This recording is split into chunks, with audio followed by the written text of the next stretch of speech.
নমস্কার বন্ধুরা, গল্প সমগ্র চ্যানেলে আজ আপনারা শুনবেন শ্রী হেমেন্দ্র কুমার রায়ের লেখা জয়ন্ত মানিক ও বিমল কুমারের গল্প নির্মুণ্ড শিকারী। গল্পটা যদি আপনাদের ভালো লাগে তাহলে অনুরোধ করব গল্প সমগ্র চ্যানেলটিকে লাইক, শেয়ার ও সাবস্ক্রাইব করতে। শুরু করছি শ্রী হেমেন্দ্র কুমার রায়ের লেখা নির্মুণ্ড শিকারী প্রথম পর্ব। দুনিয়ায় শুভ ঘটনা বেশি ঘটে না। আজকের পৃথিবীতে বড় বড় ঘটনা ফর্দের দিকে তাকালে ভয় চমকে উঠতে হয়। জাপান তার জ্ঞাতি ভাই চীনের বিরাট দেহ কেটে টুকরো টুকরো করবার চেষ্টায় আছে। ইতালি আবিসিয়ানাকে খুন করে আবার ফ্রান্সের গলা টেপবার মতলব বাড়ছে। জার্মানি প্রায় সারা ইউরোপের বুকের ওপর দিয়ে ছুটে বেড়াচ্ছে বিরাট এক জগন্নাথের রথের মতো, এবং সমগ্র ইংল্যান্ডের আকাশে করছে প্রচণ্ড মৃত্যু বৃষ্টি।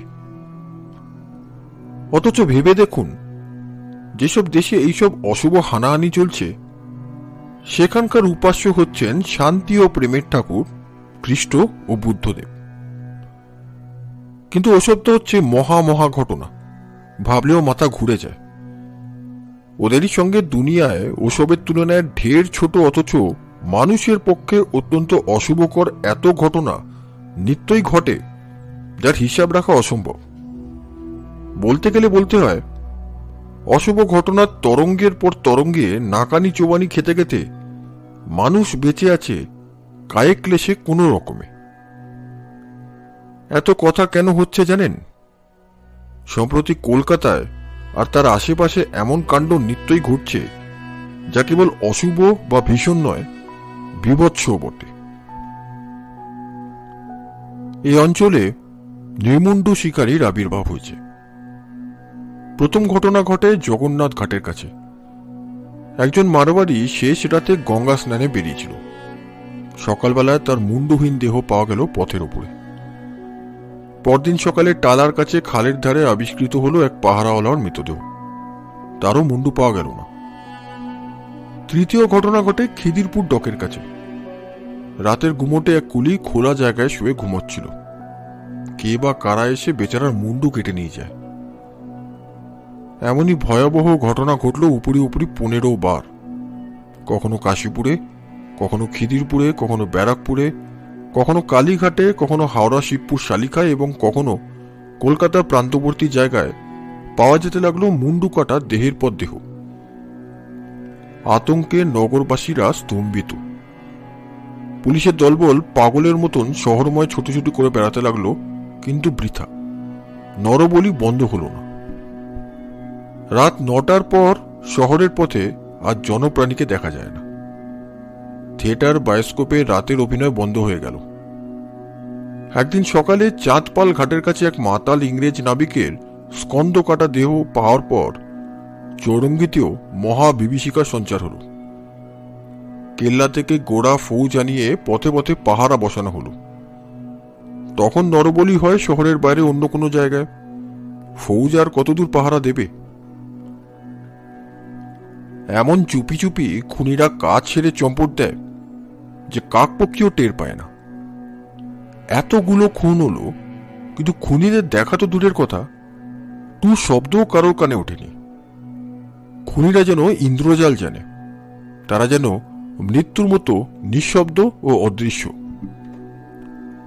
কাগজওয়ালারা পুলিশের অকর্মণ্যতার বিরুদ্ধে বড় বড় প্রবন্ধ লিখতে শুরু করল। টাউন হলে মস্ত বড় আন্দোলন সভা বসিয়ে নগরবাসীরা প্রশ্ন তুলল, আমরা ট্যাক্স দিয়ে পুলিশ পুষছি কেন? আমাদের মাথাগুলো ঢুকলো হাড়ি কাটে, আর পুলিশ দাঁড়িয়ে দাঁড়িয়ে তাই দেখবে বলে? মুশকিলে পড়ে গভর্নমেন্ট ঘোষণা করলেন যে এই নৃশংস হত্যাকারীদের সন্ধান যে দিতে পারবে তাকে 10,000 টাকা পুরস্কার দেওয়া হবে। কিন্তু পুরস্কার ঘোষণা করা এক, আর হত্যাকারীকে ধরা এক। হত্যার সংখ্যার সঙ্গে পুরস্কারের টাকাই বাড়তে লাগলো। পাথুরেঘাটার মেয় হাসপাতালের কাছে একদিন একসঙ্গে 2টো লোকের মুন্ডহীন দেহ পাওয়া গেল। পুলিশ তদন্তে প্রকাশ পেল তারা দুজনেই 2টি গুন্ডা। তাদেরও ব্যবসা, দাঙ্গা হাঙ্গামা, রাহাজানি, খুনগারাবি। খুব সম্ভব পুরস্কারের লোভেই রাতে খুনি ধরতে পথে বেরিয়েছিল। ব্রিটিশ ভারতের সর্বপ্রধান নগর কলকাতার বুকে এমন অসম্ভব সব ঘটনা ঘটতে পারে, এটা কেউ দুঃস্বপ্নেও মনে আনতে পারেনি। বিলাতের পার্লামেন্টেও এইসব ব্যাপার নিয়ে প্রশ্ন উঠল। ভারত গভর্নমেন্ট থেকে কলকাতা পুলিশের উপরে এলো জোর হুমকি। কিন্তু বেচারা পুলিশ করবে কি? হত্যাকারীরা এমন সুচতুর ও সাবধানী যে ঘটনাস্থলের কোথাও সামান্য একটা সূত্র রেখে যায় না। আর এইসব অদ্ভুত হত্যার উদ্দেশ্যই বা কি? কোথাও নিহত ব্যক্তিদের ট্যাগ বা পকেট থেকে একটা পয়সাও চুরি যায়নি। এ খুনির দল জাত মানে না, উচ্চ নীচ, বৃদ্ধ জোয়ান, গরিব ধনী, সাহেব বা বাঙালি বা মারওয়ারি বা মুসলমান কিছুই বিচার করে না। যেন তেন প্রকারে সে কেবল কাটা মুন্ডু হস্তগত করতে চায়। মানুষের মাথা তো পাঠার মুড়ি নয়, এত মুন্ডু নিয়ে খুনিরা করে কি? আরেকটা রহস্য লক্ষ্য করবার মতো, যারা মারা পড়েছে সবাই পুরুষ। খুনিরা নারী হত্যা করেনি। উপরওয়ালাদের কাছ থেকে গরমাগরম ধমক খেয়ে ইন্সপেক্টর সুন্দরবাবু আর কোনো উপায় না দেখে শখের গোয়েন্দা জয়ন্তের কাছে ধর্ণা দিয়ে পড়লেন। চৌকির কোণে পা নাচাতে নাচাতে জয়ন্ত বাজাচ্ছে বাঁশের বাঁশি, আর তার সঙ্গে তবলার সঙ্গত করছে মানিক। সুন্দরবাবু একটি সুদীর্ঘ নিঃশ্বাস ত্যাগ করে বললেন, আমার চাকরি যায় যায়, আর তোমরা করছো আনন্দ, মজায় আছো। জয়ন্ত বাঁশি থামিয়ে বলল, আনন্দ তো করছি না সুন্দরবাবু, চিন্তা করছি। সুন্দরবাবু বললেন, চিন্তা করছি বললেই হলো? সচক্ষে দেখছি প্যাপা করে বাঁশি বাজাচ্ছ, সকণ্ডে শুনছি বাঁশির পোপো আওয়াজ। এর নাম তোমার চিন্তা করা? আমি যে বাঁশি বাজাতে বাজাতে চিন্তা করি সুন্দরবাবু। চিন্তা করো না ছাই করো, বাঁশি বাজিয়ে চিন্তা, যত সব অনাসৃষ্টি। দুশ্চিন্তায় পড়েছি আমি বটে, তোমার আবার কিসের চিন্তা হে? জয়ন্ত এবারে হেসে বলল, গভর্নমেন্টে 10,000 টাকার পুরস্কার 15,000-এ উঠেছে, এরপরে একটু চিন্তা করব না? তাহলে এই ভূতরে খুন খারাপিগুলো নিয়ে তোমারও টনক নড়িয়েছে? টনক না নড়লে উপায় কি? নইলে আপনাকে সাহায্য করব কেমন করে? আপনি যে সাতঘাটের জল খেয়ে আমার কাছে সাহায্য চাইতে আসবেন এটা তো জানা কথা, কাজে আগে থাকতেই কাজ সেরে রাখছি। সুন্দরবাবু মুখ ভার করে বললেন, আমাকে সাহায্য করবে না কচু পোড়া করবে? এবারে সেগুলো বালিয়ে এসব খুনের কোনো মানে খুঁজে পাওয়া যাচ্ছে না। মানে না পাওয়া যাক, দুটো সূত্র আমি খুঁজে পেয়েছি। সুন্দরবাবু ভুড়ির ওপরে 2 হাত রেখে মস্ত এক লাফ মেরে বললেন, দুটো সূত্র পেয়েছ? কোথায়? সেই গুন্ডা দুজনের লাশ আমি ঘটনাস্থলে গিয়ে দেখে এসেছি। আমার মতে খুনিদের দলে এমন একজন লোক আছে, গায়ের জোরে সে পৃথিবীতে সবচেয়ে বড়বান লোককেও টিপে মেরে ফেলতে পারে। আর একজন লোক আছে যে খুব শৌখিন। সে যদি বাঙালি হয় তবে তার নাম ইন্দুভূষণ বসু বা বারুজ্য হলেও অবাক হব না। সে উচ্চ শ্রেণীর দামি এসেন্স ব্যবহার করে, দোক্তা দিয়ে পান খায়। দু চোখ বিস্ফারিত করে সুন্দরবাবু বললেন, তাহলে তুমি খুনিদের চেনো? না, অনুমানে বলছি। গুন্ডাদের দেহ দুটো দেখেছেন? হত্যাকারীর আলিঙ্গনে বা হাতের চাপে তাদের দেহের হাড়গুলো নানা স্থানে ভেঙে গেছে। তারা কোনো আশ্চর্য শত্রুর কবলে পড়েছিল। তার পাল্লায় পড়লে আমিও বাঁচতাম না, অথচ আমার শক্তির নমুনা আপনার অজানা নেই। মৃতদেহ দুটো গঙ্গার ধারে রাস্তার উপরে পড়েছিল। আমি রাস্তা ছেড়ে গঙ্গার গর্ভে নেমে এই রুমালখানা দৈব গতিকে কুড়িয়ে পেয়েছি। দেখছেন রুমালখানা রক্ত মাখা। হত্যাকারী হাতে রক্ত মুছে রুমালখানা গঙ্গা জলে ছুঁড়ে ফেলে দিয়েছিল, কিন্তু রুমাল যে জলে না পড়ে ডাঙা গিয়ে পড়ল অন্ধকারে অতটা তার নজরে আসেনি। রুমালের এক কোণে 3টে ইংরেজি হরফে তোলা রয়েছে IBB। ওতে আন্দাজ করতে পারি রুমালের মালিকের নাম, যদি সে বাঙালি হয়, ইন্দুভূষণ বসু বা বারুজ্যে বা অন্য কিছু। রুমালে রীতিমতো দামি এসেন্স আর দোক্তার গন্ধ পাওয়া গেছে। দোক্তা দেওয়া পান খেয়ে সে মুখ মুছেছিল। সুন্দরবাবু সানন্দে বলে উঠলেন, রুমালের আর এক কোণে ধোপার মার্কাও রয়েছে। জয় ভগবান। জয়ন্ত বলল, সেই জন্যই তো রুমালখানা আপনার হাতে দিলাম। খোঁজ নিয়ে দেখুন কোন থানা এলাকার কোন ধোপা ওই মার্কা কার জামা কাপড়ে ব্যবহার করে। সুন্দরবাবু বেজায় ফুর্তির সঙ্গে বললেন, আহ, বাঁচলাম। এতদিনে একটা সূত্রের মতো সূত্র পাওয়া গেল। বিলিতি পার্লামেন্টের এক সভ্য নাকি বলেছেন কলকাতা পুলিশে অনেক অগেজ লোকের ভিড় হয়ে গেছে। লজ্জায় আমাদের মুখ দেখাবার জো নেই। মানিক এতক্ষণ পরে বলল, বিলিতি পুলিশের বাহাদুরি আমরা দেখি, কিন্তু তারাও জ্যাক দ্য রিপারের কি করতে পেরেছিল? সুন্দরবাবু বললেন, এই জ্যাক দ্য রিপারটি কে? একজন অজানা হত্যাকারী। নারীদের হত্যা করে অকারণেই তাদের দেহ ছুরি দিয়ে ফালাফালা করে ফেলে রেখেছিল। সেই জন্য তাকে রিপার অর্থাৎ ছেদনকারী উপাধি দেওয়া হয়েছিল। লন্ডন শহরে বিলিতি পুলিশের বুকের ওপরে বসে রাত্রের পর রাত্রে সে নারীর পর নারী হত্যা করেছিল, কিন্তু শেষ পর্যন্ত কেউ তাকে গ্রেপ্তার করতে পারেনি। পুলিশ তাকে পোল্যান্ড থেকে আগত এক ইহুদি বলে সন্দেহ করে, তার চেহারার বর্ণনাও পায়। এমনকি বিলিতি পুলিশের বড় কর্তার সামনে সে নিজে সশরীরে এসে দেখাও দেয়, তবু তাকে বন্দি করা সম্ভব হয়নি। সুন্দরবাবু, এসব উপন্যাসের বাজে কথা নয়, একেবারে সত্যি কথা। জয়ন্ত বলল, মানিক, জ্যাক দ্য রিপারের কথা স্মরণ করে দিয়ে তুমি উপকার করলে। জ্যাক দ্য রিপারের হত্যাকাণ্ডের সঙ্গে এখানকার এইসব হত্যাকাণ্ডের এক বিষয়ে যথেষ্ট মিল আছে। জ্যাকের মতো এই হত্যাকারীও অকারণেই নরহত্যা করছে। এ টাকা করি নেয় না, খালি মুন্ডু কেটে নিয়ে পালায়। এমন মুন্ডু চুরি অর্থহীন। বিলিতি পুলিশের মতে জ্যাক ছিল বাতিকগ্রস্ত উন্মত্ত। এও কি তবে তাই? সুন্দরবাবু বললেন, পাগলে কখনো এমন চালাকের মতো পুলিশ আর সারা শহরের চোখে ধুলো দিয়ে কাজ হাসিল করতে পারে কি? বাতিগ্রস্ত পাগলদের আপনি চেনেন না সুন্দরবাবু। কেবল বিশেষ বাতিক ছাড়া তাদের মধ্যে উন্মাদ রোগের আর কোনো লক্ষণ পাওয়া যায় না। সুন্দরবাবু বললেন, দাঁড়াও না, আগে ধোপাকে খুঁজে বের করি, তারপর তার বাতিক ঠান্ডা করে দিচ্ছি।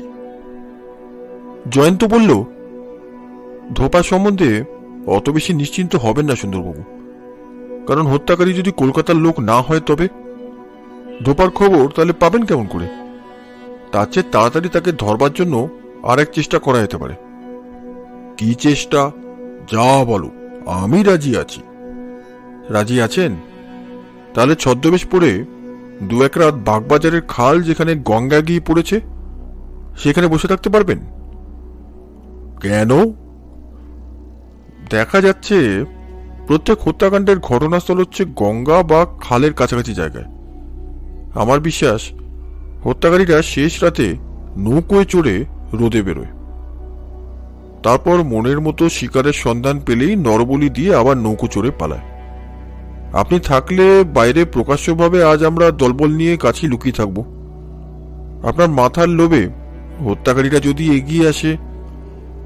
সুন্দরবাবু বাধা দিয়ে বললেন, ধন্যবাদ, এই প্রস্তাবে আমার বিলক্ষণ আপত্তি আছে। আমার মুন্ডুটা যদি হঠাৎ খোয়া যায় তাহলে খালি ধরটা নিয়ে আমি কি করব? এ হচ্ছে মারাত্মক প্রস্তাব। জয়ন্ত বলল, আপনার ভয় পাবার কোনো কারণই নেই। আমরা বন্দুক নিয়ে আপনার মূল্যবান টাক মাথার উপরে কড়া পাহারা দেব। অনেকবার না না করে সুন্দরবাবু শেষটায় রাজি হলেন। বেশ, তাই হবে। আমি পোর্ট পুলিশের লোককেও একখানা মোটর বোট নিয়ে কাছাকাছি কোথাও হাজির থাকতে বলবো। জয়ন্ত মাথা নেড়ে বলল, না না না, সর্বনাশ, ও কথা মনেও আনবেন না। হত্যাকারীরা কি এতই বোকা যে পোর্ট পুলিশের বোট চিনতে পারবে না? তারা নিশ্চয়ই অন্ধ নয়। বেশি লোকেরও দরকার নেই। আমি আর মানিকই আপনার মাথা বাঁচাবার পক্ষে যথেষ্ট। বেশি লোক থাকলেই গোলমাল হবে। রাত 3:30 সময় সুন্দরবাবু প্রাণটি হাতে করে গুটি গুটি খাল ও গঙ্গার সঙ্গমস্থলে এসে হাজির হলেন। তার মাথায় জটা জুট, মুখে লম্বা গোপদাড়ি, পরনে গৈরিক বস্ত্র, হাতে কমণ্ডল, পায়ে করম। খালের মুখে রেলওয়ে ব্রিজ, তার কোলেই গঙ্গার ধারে একটুখানি বাঁধানো জায়গা। সেখানে বসে পড়ে সুন্দরবাবু চারিদিকে তাকিয়ে বুঝতে চেষ্টা করলেন জয়ন্ত ও মানিক কোথায় লুকিয়ে আছে। বোঝা গেল না, কোথাও জনপ্রাণীর সাড়া নেই। এতটা পথ হেঁটে আসবার সময়ও সুন্দরবাবুর সঙ্গে অন্য লোক তো দূরের কথা, একটা পাহারাওয়ালারও দেখা হয়নি। সারা শহর যেন ভয়ে দম বন্ধ করে বোবা হয়ে আছে। কলকাতা শহর যে গোরস্থানের মতো এত নিস্তব্ধ হয়ে থাকতে পারে এই কথা ধারণা করা যায় না। আগে আগে শেষ রাতে যারা প্রাতঃস্নান করতে আসতো, আজকাল তারাও দরজায় খিল লাগিয়ে ঘরের ভেতরে বসে থাকে। নিজেকে অত্যন্ত অসহায় বলে মনে করলেন সুন্দরবাবু। জয়ন্ত আর মানিক যদি কাছাকাছি না থাকে, যদি তারা ঠিক সময় আসতে না পারে, তাহলে তো খাড়ার এক কোপে তার মুন্ডু উড়ে যাবে। আকাশে চাঁদ নেই। শেষ রাতে গ্যাসের আলোগুলো নিভে গেল। গঙ্গার বুকে দূরে মাঝে মাঝে নৌকোর দাঁড় ফেলার শব্দ হয়, আর সুন্দরবাবু চমকে ওঠেন আর ভাবেন, ওই রে, এলো বুঝি রে। সুন্দরবাবু ঘেমে নিয়ে উঠলেন। জপ করবার ভঙ্গিতে আড়ষ্ট হয়ে তিনি বসে রইলেন এবং মনে মনে সত্য সত্যই দুর্গা নাম জপ করতে লাগলেন। দেখতে দেখতে সকাল হয়ে এলো। সুন্দরবাবু হাঁপ ছেড়ে হুম বলে উঠে দাঁড়ালেন।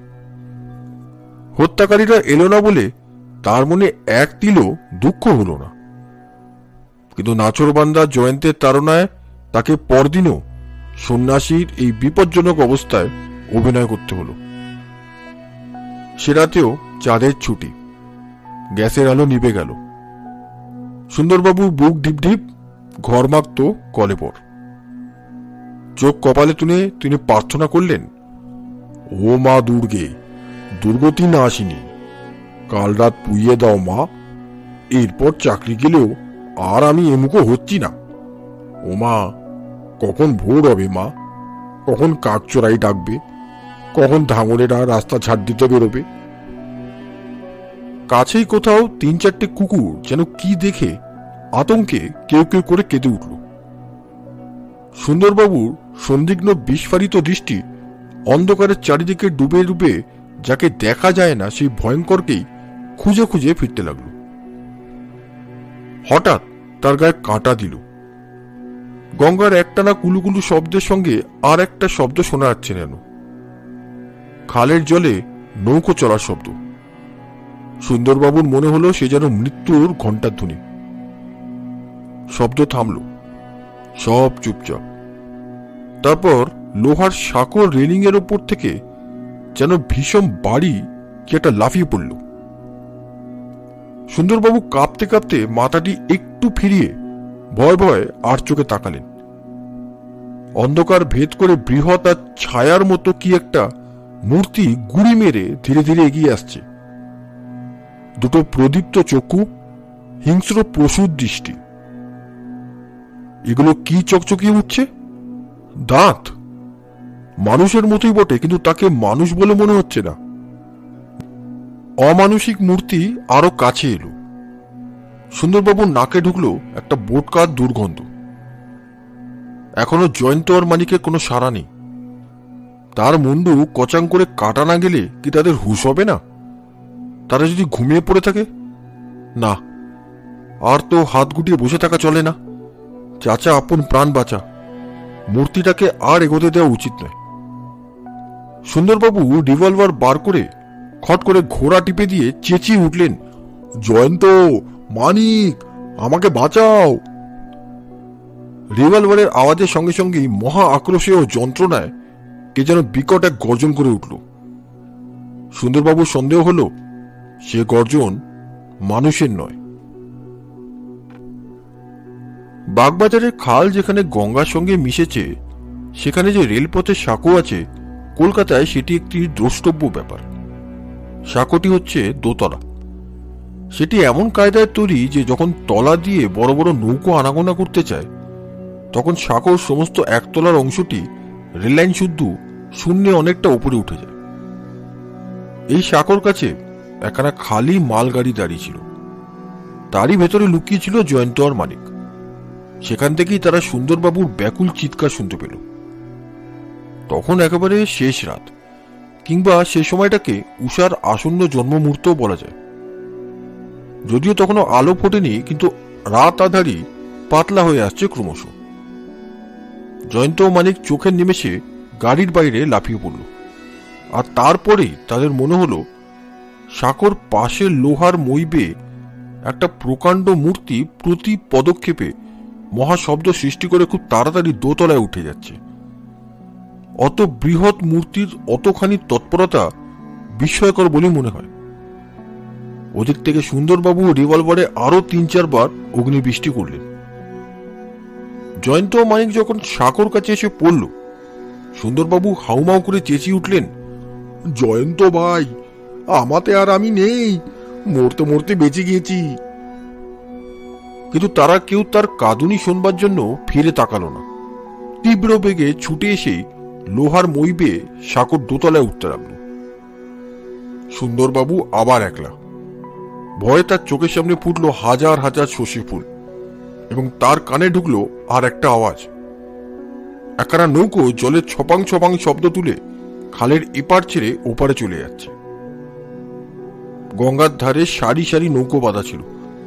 তার ভেতরে যেসব মাঝি মোল্লা ঘুমোচ্ছিল, সুন্দরবাবুর বিকট চিৎকারে ও রিভলভারের শব্দে তাদের ঘুম ভেঙে তারাও বাইরে বেরিয়ে এসে মহা হইচই বাঁধিয়ে তুলল। তাদের গোলমাল শুনে সুন্দরবাবু খানিকটা ধাতস্থ হলেন। অন্ধকারের ভয়াবহ নির্জনতা ও বুক চাপা স্তব্ধতার কবল থেকে নিস্তার পেয়ে তিনি যেন হাঁপ ছেড়ে বাঁচলেন। সে হাতির মতো ভারী অদ্ভুত জীবটা সাঁকোর দোতলায় উঠে ধুমধারাক্কা লাগিয়ে দিয়েছিল। এখন সেসব গেছে থেমে থুমে। জয়ন্ত মানিকেরও কোনো সারা শব্দ নেই। ব্যাপার কি? তাদের দেহের সঙ্গে মুন্ডের সম্পর্ক এখনো বজায় আছে তো? মনে এই দুর্ভাবনার উদয় হতেই সুন্দরবাবুর কান্না পেল। কিন্তু তবু তার এমন ভরসা হলো না যে সাঁকোর উপরে উঠে ব্যাপার কি সেটা উকি মেরে দেখে আসেন। মিনিট 15 মধ্যেই পূর্ব আকাশে যখন উষার প্রথম আলোর ঝর্ণা খুলে গেল, গাছে গাছে পাখিরা যখন প্রভাত সূর্যের উদ্দেশ্যে বন্দনা গীত রচনা করতে লাগলো, তখন দেখা গেল জয়ন্ত ও মানিক সাঁকোর রেলপথের উপর দিয়ে আবার ফিরে আসছে। সুন্দরবাবু বললেন, তোমরা উঠলে সাঁকোর দোতলায়, নেমে পড়লে কখন হে? জয়ন্ত বলল, অনেকক্ষণ। সেই মূর্তিটাকে ধরবার জন্য আমরা সাঁকোর ওদিককার সিঁড়ি দিয়ে নেমে পড়ছিলাম। তারপর আর কি? আপনি অসময়ে রিভলভার ছুটে তাকে তাড়িয়ে দিয়েছেন। আমরা তাকে ধরবো কেমন করে? অসময়ে রিভলভার ছুঁড়েছি বটে। সচককে দেখলাম 5-6 হাত তফাতে একটা কিম্ভূত কিমাকার রাক্ষস। তার চোখ দুটো করছে দপদপ আর দাঁতগুলো করছে চকচক, আর তার গায়ে কি বোটকা গন্ধ রে বাবা! রিভলভার ছুটতে আর 1 সেকেন্ড দেরি করলে তোমরা কি আমার মাথাটা আর কাঁধের উপরে খুঁজে পেতে? রিভলভার ছুড়ে তাকে যদি বধ করতে পারতেন তাহলেও একটা কথা ছিল। কি করব ভাই, টিপ যে ঠিক ছিল না, আমার হাত যে ঠকঠক করে কাঁপছিল। আমি তো তবু রিভলভার ছুঁড়ে তাকে ভয় দেখিয়েছি, কিন্তু তাকে দেখলে নিশ্চয়ই তোমাদের দাঁত কপাটি লেগে যেত। কিন্তু সে পালালো কোন দিকে? খালের ওপারের গুদামের পর গুদাম, তারই অলিগলির ভেতরে বোধহয় সে লুকিয়ে আছে। অন্ধকারে কিছু বোঝা গেল না, কিচ্ছু দেখা গেল না, কিন্তু আমরা আরো 3-4 জন লোকের জুতো পরা পায়ের শব্দ পেয়েছি, যেন তারা দৌড়ে পালাচ্ছিল। গলা কাটারা নিশ্চয়ই দল বেঁধে এসেছিল। সে কিম্ভূত কিমাকারের আবির্ভাবের আগে আর পরে খালের মুখে আমি নৌকো শব্দ শুনেছি। নৌকোয় চড়ে তারা এসেছিল, আবার পালিয়ে গেছে। জয়ন্ত বললে, সে কথা আমরাও জানি। আমরা যখন সাঁকোর দোতলায় নৌকোখানা তখন খালের ওপারে গিয়ে লাগলো। তারপরে শুনলাম দূরদার করে পায়ের শব্দ, কিন্তু নিচে নেমে নৌকোর মধ্যে জনপ্রাণী দেখতে পেলাম না। মানিক বললে, কিন্তু নৌকোর মধ্যে পাওয়া গেছে এই রামদাখানা, তাড়াতাড়িতে তারা ভুলে গেছে। এই বলে সে একখানা বড় চকচকে রামদা তুলে দেখালো। সুন্দরবাবু শিউরে উঠে বললেন, বাপরে, এই রামদাটা এনেছিল তাহলে আমার গলাতেই বসাতে? মানিক বলল, রামদার বাটের দিকে তাকিয়ে দেখুন, ওখানে একটি এস হরফ খোদা আছে। সুন্দরবাবু সাগ্রহে ঝুঁকে পড়ে দেখে বললেন, তাই তো হে, তাই তো। কিন্তু জয়ন্ত, সেই রুমালের কোণে ছিল IBB এই 3টে অক্ষর। জয়ন্ত বলল, হয়তো এটা হচ্ছে দলের অন্য কোনো লোকের নামের আদক্ষর। সে নৌকোখানা আর একবার ভালো করে পরীক্ষা করা দরকার। নৌকাখানা একজন পাহারাওয়ালা জিম্মায় রেখে এসেছে, কিন্তু সেখানে পরীক্ষা করে নতুন কিছু জানা যাবে বলে তো মনে হয় না। তার গায়ের নম্বর তুলে ফেলা হয়েছে। হয় সেখানে চোরাই নৌকা, নয় রাতের অন্ধকার ছাড়া তাকে চালানো হয় না। কিন্তু সুন্দরবাবু, যদিও আজকে আমাদের আসল উদ্দেশ্য ব্যর্থ হলো, তবু আমরা অন্ধকার হাতড়ে গোটা কত দরকারি সূত্র আবিষ্কার করতে কিন্তু পেরেছি। প্রথমত, দলের একজনের আদক্ষর হচ্ছে I আর একজনের S। দ্বিতীয়ত, আপনার কথা যদি সত্য বলে মনে করি, তাহলে বলতে হবে ওদের দলে একজন অদ্ভুত চেহারার অতিকায় লোক আছে, আর সেই সর্বপ্রথমে চুপি চুপি এসে আক্রমণ করে। তৃতীয়ত, তারা মানুষের মুন্ডু কেটে নেয় রামদার কোপ মেরে, কারণ এর বাটের ধারে শুকনো রক্তের দাগ লেগে রয়েছে। চতুর্থ, এরা বলি দেবার মানুষ খুঁজে বেড়ায় শেষ রাতে গঙ্গার ধারে নৌকোয় চড়ে। উপরন্তু ধোপার একটা মার্কাও পাওয়া গেছে। এতগুলো সূত্র এত সহজে পাওয়া ভাগ্যের কথা। ওর একটা না একটা নিশ্চয়ই আমাদের কোনো কাজে ঠিক লাগবে। সুন্দরবাবু বললেন, তোমার কথা যদি সত্যি হয়, ওই হতচ্ছাড়া গলাকাটার দল নৌকোয় চড়ে আনাগোনা করে থাকে, তাহলে এই মামলা নিয়ে আমি আর মাথা ঘামিয়ে মরি কেন? এসবের তদন্ত করুক পোর্ট পুলিশ। আমাদের পক্ষে মানে মানে সরে দাঁড়ানোটিও ভালো। জয়ন্ত মাথা নেড়ে বলল, না, তা হয় না সুন্দরবাবু। মামলাটা যখন হাতে নিয়েছি, আমাদের কৌতূহল যখন জেগে উঠেছে, তখন আপনি সরে পড়লেও আমরা আর ছাড়ব না। পোর্ট পুলিশের সঙ্গেই কাজ করব। সুন্দরবাবু মুখ বিকৃতি করে বললেন, ওই তো তোমাদের রোগ। একগুয়েমের জন্যই একদিন তোমরা পটল তুলবে। আমিও তোমাদের সঙ্গেই থাকবো না হয়, কিন্তু তোমাদের কাছে এই মিনতি, আমাকে আর কখনো সন্ন্যাসী সাধ্য বলো না। ছিপ ধরে মৎস্য শিকার করবে তোমরা, আর আমার মাথাটা হবে তোমাদের শখের টোপ। এই মারাত্মক ব্যবস্থাটা তেমন জুৎসই বলে মনে হচ্ছে না কিন্তু ভায়া। মানিক বলল, সুন্দরবাবু, এতদিন আমি ভাবতাম আপনি নিজের দেহের মধ্যে টাক পড়া দুঃখিত মাথাটার চেয়ে হৃষ্টপুষ্ট ভুঁড়িটিকেই শ্রেষ্ঠ বলে মনে করেন, কিন্তু আজ দেখছি আপনি মাথার জন্যও মাথা খামান। সুন্দরবাবু এবারে মুখ খিচিয়ে বললেন, মানিকের চ্যাটাং চ্যাটাং কথা শুনলে হাড় যেন জ্বলে যায়।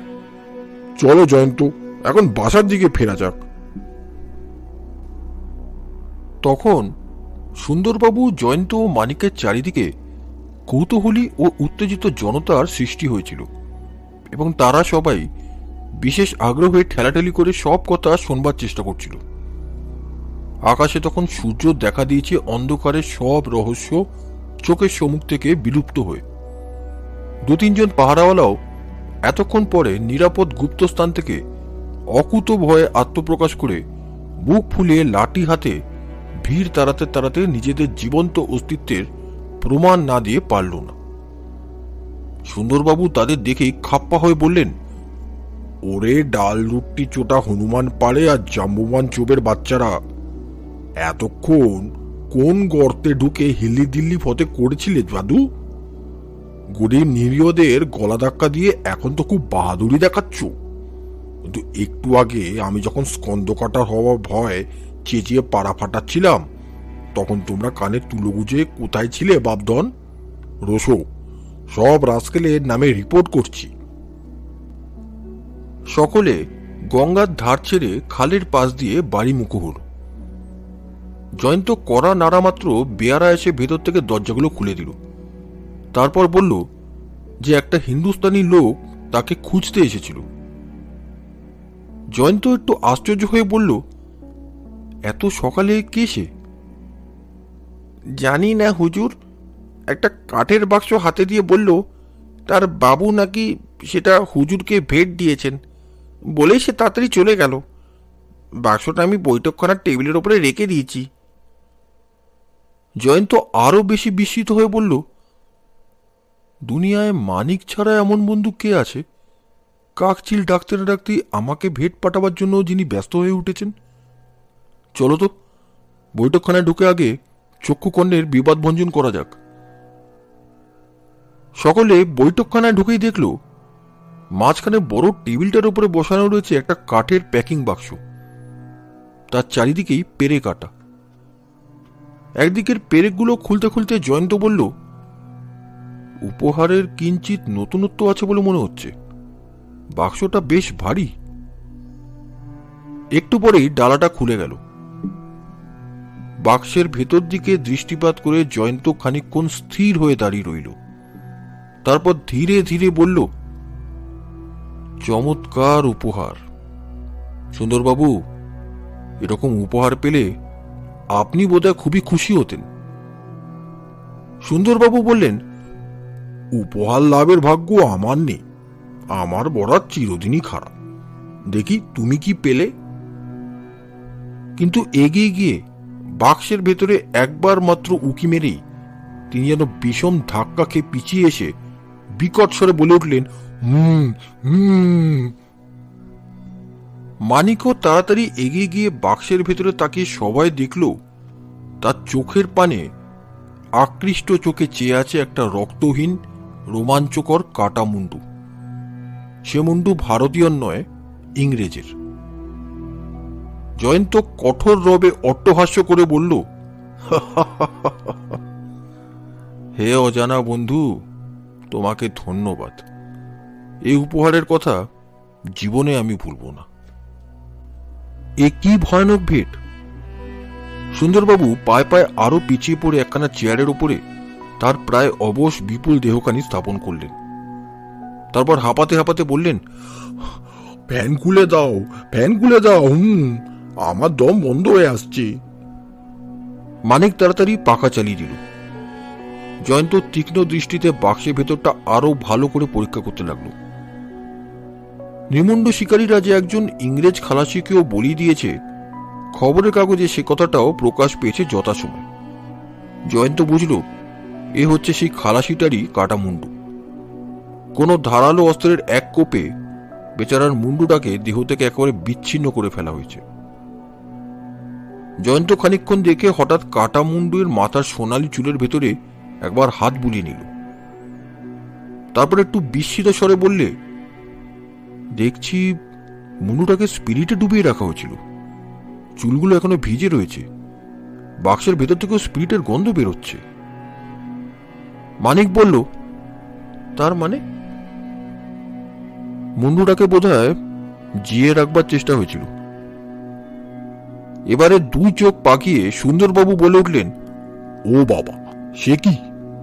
বরফ টরফ দিয়ে লোকে মাছ মাংসই টাটকা রাখে জানি, খাবে বলে। স্পিরিটের মধ্যে ফেলে এরা কাঁচা মোড়ার মাথা টাটকা রাখতে চেয়েছে কেন? এরা মানুষের মুড়ো খায় নাকি? মানিক বললে, হতে পারে, আর সেই জন্যই হয়তো আপনার মুড়োর উপরে ওদের লোভ হয়েছিল। সুন্দরবাবু রেগে টং হয়ে বললেন, তুমি কি বলতে চাও মানিক? আমি বলতে চাই, আপনার মুড়োটাও পেলে ওরা হয়তো পচতে দিত না, স্পিরিটে ভিজিয়ে টাটকা রাখত। তারপর কোনো শুভ দিনে হয়তো সুন্দরবাবুর মুড়ো দিয়ে সুন্দর ডাল রেঁধে ফেলত। তবে দুঃখের কথা এই যে সে মুড়োর ডাল খাবার জন্য কেউ আমাদের নিমন্ত্রণ করত না। সুন্দরবাবু এত ক্রুদ্ধ হলেন যে তার মুখ দিয়ে একটা শব্দ পর্যন্ত বেরোল না। জয়ন্ত বলল, মানিক, ঠাট্টা ঠুট্টি রেখে এখন কাজের কথা শোনো। এ কাটা মুন্ডুটা আমাদের কাছে কেন পাঠানো হয়েছে? মানিক বলল, নিশ্চয়ই আমাদের ভয় দেখাবার জন্য। খুনিরা আমাদের চেনে আর ভয় করে, তাই তারা বলতে চায় আমরা যদি ওদের পথ থেকে সরে না দাঁড়াই তাহলে আমাদেরও ওই দশা হবে। জয়ন্ত এবারে গম্ভীর স্বরে বলল, বোধহয় তোমার আন্দাজ ভুল নয়, কিন্তু এখন কতগুলো কথা ভেবে দেখো। আমরা যেই মামলা হাতে নেব কালকের আগে আমরাই তা জানতাম না। সুতরাং এটা বোঝা শক্ত নয় যে খুনিরা আমাদের খোঁজ পেয়েছে পরে, কিন্তু পরে কখন? কাল রাতে আমরা যে তাদের ধরবার জন্য কোনো ফাঁদ পেতেছি সে কথা নিশ্চয়ই তারা জানতো না, কারণ জানলে তারা ফাঁদে পা দিত না, সেটা জোর করেই বলা যায়। আর কাল রাতের ঘুটঘুটে অন্ধকারেও তারা আমাদের চিনতে পারেনি, তাহলে তারা কখন আমাদের আবিষ্কার করেছে? মানিক একটু ভেবে বলল, খুব সম্ভব আজ সকালে। বেশ, তোমার এই অনুমান ধরেই অগ্রসর হওয়া যাক। ভোর হওয়ার পর আমরা গঙ্গার ধারে অপেক্ষা করেছিলাম ৮ ঘন্টার বেশি নয়। তারপর সেখান থেকে বাসায় ফিরতে আমাদের সময় লেগেছে বড়জোর ১৫ মিনিট। সুন্দরবাবু অধীর স্বরে বললেন, তোমাদের জ্বালায় আর পারি না জয়ন্ত। এই কি ৮ ঘন্টা আর ১৫ মিনিট হিসেব রাখবার সময়? জয়ন্ত বলল, সুন্দরবাবু, আপনি এখন আমাদের কথায় কান পাতবেন না, তার বদলে চা, টোস্ট আর এগ পোচ নিয়ে ব্যস্ত থাকুন। সুন্দরবাবু বললেন, ওই কাটা মুন্ডুর সামনে আমি খাবার খাবো। তাহলে চুপ করে বসে থাকুন, কারণ এখন খুনিদের আড্ডা আবিষ্কারের চেষ্টা করছি। সুন্দরবাবু অবিশ্বাসের হাসি হেসে বললেন, ছাই করছো। সে টিপ্পনি কানে না তুলে জয়ন্ত বলল, শোনো মানিক, দেখা যাচ্ছে সকাল হবার পর আমরা বাড়ির বাইরে ছিলাম মোট ৪৫ মিনিট মাত্র। তাহলে বুঝতে হবে যে ওইটুকু সময়ের মধ্যেই কেউ আমাদের দেখেই ছুটে বাসায় গিয়ে স্পিরিটে চোবানো মরার মাথা তুলে নিয়ে প্যাকিং বাক্সে পুরে তাড়াতাড়ি আমাদের আগেই এখানে রেখে পালিয়ে গেছে। মানিক উচ্ছ্বসিত স্বরে বলে উঠল, সাবাস জয়ন্ত, সাবাস। তুমি তো বলতে চাও ৪৫ মিনিটের মধ্যে যে লোক এতগুলো কাজ করেছে সে নিশ্চয় আমাদের বাড়ি থেকে দূরে বাস করে না। ঠিক তাই, আমার দৃঢ় বিশ্বাস তার আড্ডা গঙ্গা কি খালের ধার থেকে খুব কাছে। দেখছো মানিক, আমাদের অনুসন্ধানের ক্ষেত্র কতটা ছোট হয়ে পড়ল। সুন্দরবাবু, আপনি কি বলেন? সুন্দরবাবু বললেন, কিছুই না। তোমার বুদ্ধির দৌড় দেখে হতভম্ব হয়েছে। এত সহজে এত বড় আবিষ্কার, আশ্চর্য। জয়ন্ত রূপো নস্যদানি বার করে নস্য নিতে নিতে বলল, এখন কথা হচ্ছে খাল আর গঙ্গার আশেপাশে বড় কম রাস্তা আর বাড়ি নেই। কোন রাস্তায় আর কোন বাড়িতে গেলে আমরা খুনিদের আড্ডা খুঁজে বার করতে পারবো? সুন্দরবাবু আবার হতাশ হয়ে পড়ে বললেন, ওটা কিন্তু খুঁজে বার করা অসম্ভব ভায়া। জয়ন্ত প্যাকিং বাক্সের দিকে অল্পক্ষণ নীরবে তাকিয়ে রইল। তারপর চুল ধরে মুন্ডুটাকে টেনে তুলে বলল, প্যাক করার সময় মুন্ডুটার চারপাশে দেখছি কতগুলো খবরের কাগজ পুড়ে দেওয়া হয়েছে। মানিক, কাগজগুলো বের করে ফেলো তো। মানিক কাগজগুলো টেনে নিয়ে বলল, 3 দিনের 3খানা স্টেটসম্যান। জয়ন্ত মুন্ডুটাকে আবার বাক্সের ভেতরে রেখে বলল, অতএব ধরে নেওয়া যেতে পারে খুনিদের দলের কেউ নিয়মিতভাবে স্টেটসম্যান পড়ে। তাহলে আমরা কোনো মূর্খ সাধারণ অপরাধীর পাল্লায় পড়িনি। তার পেটে অন্তত কিঞ্চিত ইংরেজি বিদ্যা আছে, হয়তো সে স্টেটসম্যানের বাধা গ্রাহক। বলতে বলতে সে দ্রুত পদে ঘরের ভেতর থেকে বেরিয়ে গেল। সুন্দরবাবু ভেবাচাকা খেয়ে বললেন, জয়ন্ত অমন ছুটে পাগলের মতো কোথায় গেল হে? মানিক বলল, বোধহয় আপনার জন্য চার খাবার আনতে। সুন্দরবাবু উত্তেজিত স্বরে বললেন, যে হাতে সে ওই কাটা মুন্ডু ছুঁয়েছে সেই হাতে আমার খাবার আনবে? আমি কখনো খাবো না। খাবেন নাকি? খেতেই হবে। খেতেই হবে? ইস, জোর নাকি? ওর ছোঁয়া খাবার যদি খাই তাহলে আমি তো অনায়াসই মরা মাংসও খেতে পারি। জয়ন্তকে মানা করে দাও, আমার এখনই গা বমি বমি করছে। হুম।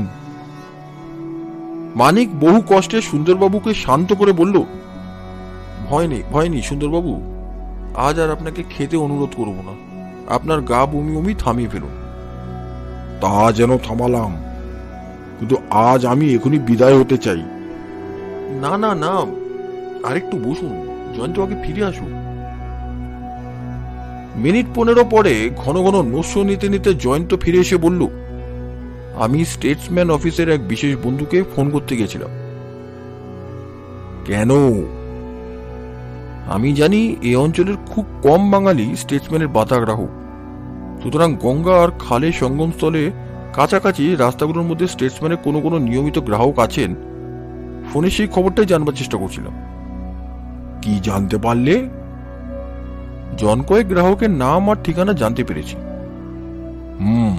তারপর? একজনের কিছু সন্ধান নিতে হবে। তার নাম সত্যচরণ চৌধুরী। তিনি 15 নম্বর বিষ্ণুবাবু লেনে থাকেন। বিষ্ণুবাবু লেন থেকে গঙ্গার ধারে যেতে বা আমার বাড়িতে মিনিট কয়েকের বেশি লাগে না। সুন্দরবাবু বললেন, কিন্তু এই তুচ্ছ কারণে কারোর উপরে সন্দেহ করা তো ঠিক নয়। সুন্দরবাবু, আপনি কি এরই মধ্যে ভুলে গেলেন যে রামদার উপরে এস হরফে খোদা আছে? কে বলতে পারে ওটা সত্যচরণ চৌধুরীর নামের আতক্ষণ নয়? সুন্দরবাবু লাফ মেরে বলে উঠলেন, একদম ঠিক। জয়ন্ত বলল, সেই রক্তাক্ত রুমালের কোণে ছিল IBB এই 3টে অক্ষর। সুন্দরবাবু, আপনি এখন এস কে নিয়ে মাথা না ঘামিয়ে থানায় গিয়ে খবর নিন রুমালে ধোপার মার্কার কোনো কিনারা হলো কিনা। সেদিন সন্ধেবেলায় জয়ন্তের ফোন টুমটুম করে বেজে উঠল। মানিকের তবলার সঙ্গতের সঙ্গে জয়ন্ত তখন তার নিয়মিত সাধনায় নিযুক্ত ছিল। তাড়াতাড়ি বাঁশি ফেলে ফোন ধরল। হ্যালো। কি ব্যাপার সুন্দরবাবু? বিষম ব্যাপার, খোঁজ পাওয়া গেছে। এই অঞ্চলেরই ধোপা। তার সঙ্গে গিয়ে যা রুমাল তাকে গ্রেপ্তার করেছি তার নাম ইন্দুভূষণ ব্যানার্জি। মার্চেন্ট অফিসে কেরানিগিরি করে। তার বাড়ির ঠিকানা কি? 15A বিষ্ণুবাবু lane. তোমার সত্যচরণ চৌধুরীর বাড়ির গায়েই তার বাড়ি। কিন্তু আপনি কি সত্য চৌধুরীর বাড়িতেও কোনো খোঁজ নিয়েছেন? না। বলো তো এখনই নি। আপনাকে সেসব কিছু করতে হবে না, খোঁজ যা নেবার আমি নিয়েছি। আপনি বরং ইন্দুভূষণকে নিয়ে আমার এখানে আসুন। এখনই যাচ্ছি। জয়ন্ত, আমার প্রাণটা ভারী খুশি হয়ে উঠেছে। কেল্লা মার দিয়া।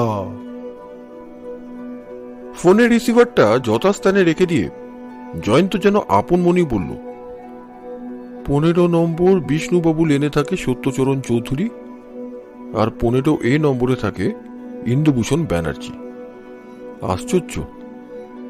সে ফোনে এইমাত্র যা শুনল মানিকের কাছে সব খুলে বলল।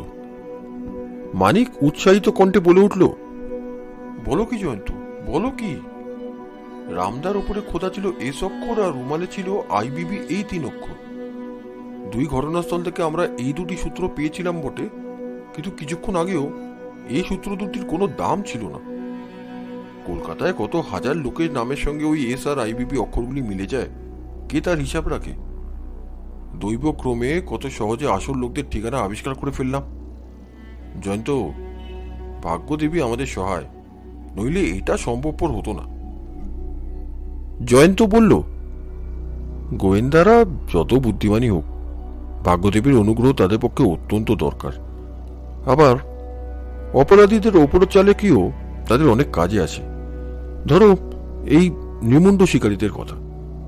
কাটামুন্ডু ভেট পাঠিয়ে ওরা যদি আমাদের মিথ্যে ভয় দেখাবার চেষ্টা না করত, তাহলে বিষ্ণুবাবু লেনে সত্যচরণ চৌধুরীর উপরে আমাদের কোনো সন্দেহই হতো না। ওরা 3টে মারাত্মক ভুল করেছে। প্রথম, রক্তাক্ত রুমালখানা ঘটনাস্থলের কাছে ফেলে গেছে। দ্বিতীয়, রামদাখানাও নৌকো থেকে তুলে নিয়ে যায়নি। তৃতীয়, উপরি 3 দিনের স্টেটসম্যান প্যাকিং বাক্সে রেখে বুঝিয়ে দিয়েছে তাদের দলের কেউ ওই কাগজখানার নিয়মিত পাঠক। আর হ্যাঁ, ওদের 4 নম্বরের ভুলের কথাও বলি। ওরা আজ সকালে অত শিগগিরই আমাদের ভয় না দেখালেই ভালো করতো। ঘন্টা কয়েক অপেক্ষা করার পর মুন্ডুটা পাঠালে আমরা তো কিছুতেই ধরতে পারতাম না যে খুনিরা আমাদের বাড়ির এত কাছে থাকে। মানিক বলল, তুমি তো আজ বিকেলে বাইরে বেরিয়েছিলে, কোথায় গিয়েছিলে কিছু তো বললে না। গিয়েছিলাম বিষ্ণুবাবু লেনে সত্য চৌধুরীর খবর নিতে, কিন্তু বিশেষ কিছু জানতে পারিনি। বিষ্ণুবাবু লেনের 15 নম্বর বাড়ির সামনে একটা মুদিখানা আছে। মুদির সঙ্গে ভাব করে জানলাম সত্য চৌধুরী হচ্ছে নাকি বিহার অঞ্চলের এক জমিদার। কলকাতার ওর বাড়িখানা সে গেল বছরে কিনেছে। মাঝে মাঝে ওখানে থাকে, মাঝে মাঝে দেশে যায়। বয়স হবে এই 40। ভীষণ শক্তি। এবছরে এমন ঘটা করে কালী পুজো করেছে যে তেমন ঘটা এখানকার কেউ কখনো দেখেনি। দারুণ লম্বা চওড়া আর ঘোর কৃষ্ণবর্ণ চেহারা। তাকে দেখলে শৌখিন জমিদার বলে মনে হয় না, মনে হয় সেকালকার কাপালিক বলে। গলায় বড় বড় রুদ্রাক্ষের মালা। প্রতি অমাবস্যায় রক্ত বস্ত্র পরে কালী পুজোয় বসে। পাড়ার কারোর সঙ্গে মেলামেশা করে না, তবে তার লোকের অভাব নেই। অনেক চাকর, দারোয়ান আর কর্মচারী সেখানে বাস করে। মানিক বলল, 15A নম্বরের বাড়ি থেকে সুন্দরবাবু যে ইন্দু বারুজ্যকে ধরেছেন, সেও নিশ্চয়ই তাহলে ওই সত্য চৌধুরীরই চেলা। তাই তো হওয়া উচিত, নইলে ইন্দুর নাম লেখা রক্তাক্ত রুমাল ঘটনাস্থলে পাওয়া যেত না।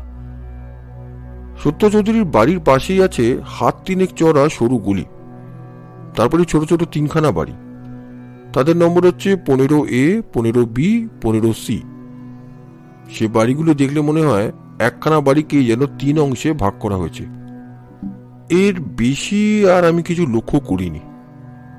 ব্যাস, আর কোনো কথা নয়। ওই শোনো, সুন্দরবাবুর হুম বলে হুঙ্কার। আসুন সুন্দরবাবু, আসামিকে নিয়ে ওপরে আসুন। সিঁড়িতে দুমদাম পায়ের শব্দ। তারপর প্রথমেই আবির্ভূত হলেন বিজয়ী বীরের মতন স্মিত বক্ষে, দীপ্ত চক্ষে, গর্বিত ভঙ্গিতে সুন্দরবাবু। তারপর দুজন পাহারাওয়ালার মাঝখানে দেখা গেল হাতকড়ি পরা ও কোমরে দড়ি বাঁধা অবস্থায় আসামিকে। সুন্দরবাবু বললেন, এই নাও ভায়া তোমার মুন্ডু শিকারী ইন্দু বারুজ্যকে। দেখছো তো কত চটপট কাজ হাসিল করে ফেললাম। হে হে হে হে। তোমাদের মতো শখের গোয়েন্দার সঙ্গে এই আমাদের তফাৎ। কিন্তু জয়ন্ত ও মানিক তখন সুন্দরবাবুর মুখ সাবাসী শুনছিল না। তারা নিষ্পলক নেত্রে বোবা বিস্ময়ে তাকিয়েছিল আসামি ইন্দু বারুজ্যের দিকে। এই কি এতগুলো হত্যাকাণ্ডের অন্যতম নায়কের মূর্তি? তার অতিশয় রোগা লিকলিকে দেহখানা সামনের দিকে বেঁকে পড়েছে কুমড়োর ফালির মতো। একটা ঠেলা মারলেই সে দেহ থেকে যেন মাটিতে পড়ে ঠুনকো কাঁচের পেয়ালার মতো ভেঙে চুরমার হয়ে যেতে পারে। মুখখানা ভয় মরার মতো সাদা, চোখ দুটো তারা খাওয়া খরগোশের মতো বিস্ফারিত এবং হাত পাগুলো কাঁপছে থরথর করে। জয়ন্ত মানিকের তীক্ষ্ণ দৃষ্টির সামনে ইন্দু ধপাস করে মাটির ওপরে বসে পড়ল এবং ফুপিয়ে ফুপিয়ে কাঁদতে লাগল। কলকাতার বুকের ওপরে বেপরোয়ার মতো যারা এমন ভয়াবহ খুনের পর খুন করতে পারে, তাদের কেউ কখনো এমন কাপুরুষ হয়? সুন্দরবাবু হুমকি দিয়ে বলে উঠলেন, থাক থাক, ঢের হয়েছে, আর মায়াকান্না কাঁদতে হবে না। যখন আমার মুন্ডুটাকে কচ করে কেটে ফেলতে এসেছিলে, তখন নিজের প্রাণের মায়া হয়নি চাঁদ? জয়ন্ত দুপা এগিয়ে গিয়ে নরম স্বরে বলল, তোমার নাম কি? অশ্রুকাতর কণ্ঠে আসামি বলল, শ্রী ইন্দুভূষণ বন্দ্যোপাধ্যায়। সুন্দরবাবু বললেন, শ্রী ইন্দুভূষণ না ছাই বিশ্রী ইন্দুভূষণ? জয়ন্ত জিজ্ঞেস করল, তুমি কি করো? টমসন মরিসন অফিসে কাজ করি। কত টাকা মাইনে পাও? 60 টাকা। 15A বিষ্ণুবাবু লেনে তোমার সঙ্গে আর কে কে থাকে? আমার স্ত্রী, এক ছেলে আর এক মেয়ে। ওখানে আমাদের অনেককালের বাস। আমরা 3 ভাই পাশাপাশি 3খানা বাড়িতে থাকি। আগে ও বাড়িগুলো এক ছিল, এখন ভাগ করে নেওয়া হয়েছে। সত্য চৌধুরীর সঙ্গে তোমার আলাপ আছে? খুব অল্প। তিনি জমিদার মানুষ, আমাদের মতো গরিব লোককে মোটেই কেয়ার করেন না। আমাদের বাড়িগুলি তিনি কিনে নিতে চান, আমরা রাজি নই। এই সম্পর্কে তার সঙ্গে একবার আমার কথাবার্তা হয়েছিল। আচ্ছা ইন্দু, তুমি জানো তো কিছুদিন আগে গঙ্গার ধারে ডবল খুন হয়েছিল, আর সেখানে তোমার একখানা রক্তমাখা রুমাল কুড়ি পাওয়া গেছে। ইন্দু এটা শুনে আবার কাঁদতে লাগলো। কাঁদছো কেন? ও রুমাল কি তোমার নয়? ইন্দু সে কথার জবাব না দিয়ে এবার হাউমাউ করে কেঁদে উঠে বলল, ইন্সপেক্টর বাবু, আমি নির্দোষ, আমার কথা বিশ্বাস করুন। জয়ন্ত এবারে মিষ্টি স্বরে বললে, ইন্দু কেঁদো না, যা জিজ্ঞেস করি ঠিক ঠিক জবাব দাও। তুমি নির্দোষ হলে তোমার কোনো ভয় নেই। চোখের জল মুছতে মুছতে ইন্দু বলল, কি জিজ্ঞাসা করবেন করুন, আমি মিথ্যে বলবো না। সুন্দরবাবু বললেন, ইস, উনি মিথ্যে বলবেন না, ধর্মপুত্র।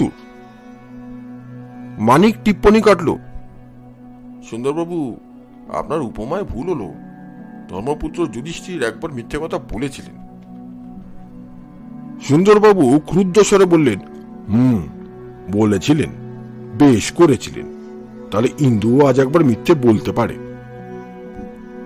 ধর্মপুত্র যুধিষ্ঠিরের সঙ্গে ইন্দুর তুলনা হয় না।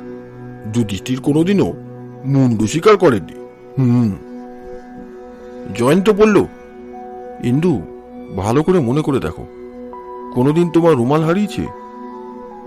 ইন্দু খানিকক্ষণ চুপ করে ভাবল, তারপর তাড়াতাড়ি বলে উঠল, হ্যাঁ হ্যাঁ হ্যাঁ মশাই, হ্যাঁ মশাই, মনে পড়েছে। কি? সপ্তাহখানেক আগে আমার ঘর থেকে একখানা রুমাল আশ্চর্য উপায়ে অদৃশ্য হয়েছিল। আশ্চর্য উপায়? আগে হ্যাঁ, সেদিন আমার ময়লা জামা কাপড় ছাড়বার কথা, আমার স্ত্রী ফর্সা জামা কাপড় আলনায় ঝুলিয়ে রাখলেন, আর একখানা রুমাল পাট করে রাখলেন টেবিলের ওপর। অফিস যাওয়ার সময় খেয়ে দিয়ে উঠে উপরে উঠে আমি কিন্তু রুমালখানা আর খুঁজে পেলাম না। স্ত্রী বললেন, বোধহয় জোর হাওয়ায় কোনো গতিকে সেখানে উড়ে গেছে। অগত্যা সে কথাই আমাকে মানতে হলো। যে টেবিলের উপরে রুমালখানা রেখেছিলে তার সামনে, অর্থাৎ খুব কাছে একটা জানলা ছিল তো? কি আশ্চর্য, ঠিক বলেছেন, টেবিলের গায়ে জানলা আছে। জানলার বাইরে কি আছে? একটা খুব সরু গলি। তারপর? সত্যবাবুর বাড়ি বারান্দা। সেই বারান্দা থেকে ঝুঁকে পড়ে আমি কি তোমার জানলার ভেতর দিয়ে টেবিলের উপর হাত দিতে পারি? ইন্দু বিস্মিত স্বরে বললে, তা পারেন, কিন্তু আপনার কথার অর্থ কি? জয়ন্ত জবাব না দিয়ে পকেট থেকে নস্যদানি বার করল। সুন্দরবাবু বিরক্ত কণ্ঠে বললেন, জয়ন্ত, তুমি কি আমার মামলাটা ফাঁসি দেবার চেষ্টায় আছো? তুমি কি বলতে চাও পাশের বাড়ি থেকে অন্য কেউ রুমালখানা চুরি করেছে? কেন? ভারী তো দামি জিনিস। আমি ইন্দুর একটা কথাও বিশ্বাস করি না। ইন্দু কাতর স্বরে বললে, আমি সত্যি কথাই বলছি ইন্সপেক্টর বাবু, আমার স্ত্রীকে জিজ্ঞাসা করে দেখতে পারেন। সুন্দরবাবু বললেন, নিশ্চয়ই জিজ্ঞেস করব। তোমার ঘর, টেবিল আর জানলাও দেখব। এই সেপাই, বদমাশটাকে ধরে নিয়ে চল, আমি এখনই ওদের বাড়িতে যাব। আমার চোখে ধুলো দেবার চেষ্টা, দেখাচ্ছি মজাটা। জয়ন্ত বলল, চলুন সুন্দরবাবু, আমরাও আপনার সঙ্গে যাচ্ছি। আমি সত্য চৌধুরীর সঙ্গে একটু আলাপ করতে চাই। সুন্দরবাবু মুখ ভার করে বললেন, তুমি যা খুশি করতে পারো, কিন্তু দয়া করে আমাকে আর সাহায্য করতে এসো না। তুমি সাহায্য না করলেও আমার চলবে। সুন্দরবাবু আসামি প্রভৃতিকে নিয়ে প্রস্থান করলেন। মানিক বলল, জয়ন্ত, তুমি কি মনে করো যে ইন্দু রুমাল সত্য চৌধুরী বা অন্য কেউ চুরি করেছে?